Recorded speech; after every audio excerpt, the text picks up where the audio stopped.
welcome to FedScoop TV. I'm sitting here with Kevin Charest, who's the CISO at HHS, and we're going to talk a little bit about his government career. Talk to me a little bit about what was your first government job and what did you learn from that? Well, I kind of came to government sort of late in my career life. I had a 20-some year career in the private sector first, and decided that I wanted to sort of give back, take my entrepreneurial spirit to the government. And my first position was at the Center for Disease Control in Atlanta, part of Health and Human Services. And I was working in this IT performance management office. They had created a new office, and they wanted to kind of really understand what was high-performing IT and so not so high-performing IT, and then try to translate that into all IT being high-performing. So that was the focus of my initial role. Mm-hmm.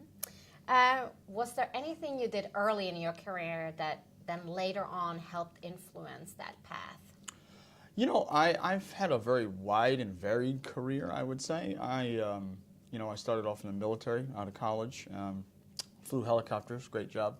So that was certainly lots of fun. But, after that, I got into using my computer engineering background, started coding for a while, worked in large manufacturing, then ultimately worked my way towards healthcare informatics, and worked a lot on process improvement, did the Lean Six Sigma Master Black Belt track, and really kind of had an understanding of process around IT and then ultimately IT security. So I kind of morphed my way over a 30-year career to IT security, where I function now at the Department of Health and Human Services.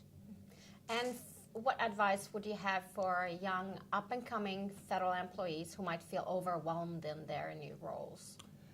I would say that I would take advantage of the wide variety of opportunities that the federal government actually has. There's tremendous opportunities for a much greater responsibility than you would have early in your career in the private sector in the government. There's an opportunity to lead, there's an opportunity to innovate, there's an opportunity to learn, and so I would suggest to anybody who's overwhelmed to sort of pick your poison and sort of set a priority for yourself, and then follow through, and then ultimately really get yourself as well-rounded as possible, because the opportunities are almost limitless, so you can branch in any way that you want, particularly if you've got some experience over time. And looking back at your own career, what would you say is the best career advice you've ever received? Probably the best career advice I ever received was early on in my career, and it had to do with working with people and sort of leading people. And what my mentor at that time told me was that if you're going to lead people, then you have to be credible. You don't have to know everything, but you have to be credible, and you have to be willing to work alongside them. And so that's kind of been a watchword for the way that I conduct myself and the way that I operate my office today. And so my folks know that I can be somewhat demanding, but I'll be right there beside them with my sleeves rolled up until the wee hours if necessary. So it's that sense of inclusion and self-responsibility that I think is really important, and people respond to it. Mm-hmm. What are some of the resources you would recommend someone early in their career that they leverage? Well, I'm a lifelong learner. I believe that education is extremely important. So along my career, throughout working life, got my master's degree, ultimately got my PhD, and I'm just a real big believer in education. That's formal, but now there's also the informal side. I think networking is extremely important. I think that folks should avail themselves of the opportunity to stretch themselves. So everything from the little things like Toastmasters and learning how to speak in public and being comfortable expressing your ideas, learning to write well, challenging yourself to write. Take a creative writing course, because I can tell you the greatest ideas in the world will go nowhere if you cannot communicate them. As a journalist, I agree with that. What would you recommend someone early in their career to consider working with the government? Again, I would say because it's an opportunity to get extremely broad set of experiences very rapidly, particularly if that's what they want, right? So you really can set your own course. I think the government gets a bad rap for being very structured and very much defined to the minute detail. But in reality, you can branch out of your job at any day, any time to work on cross teams, cross organization, cross department, cross government. I mean, there's all kinds of opportunities.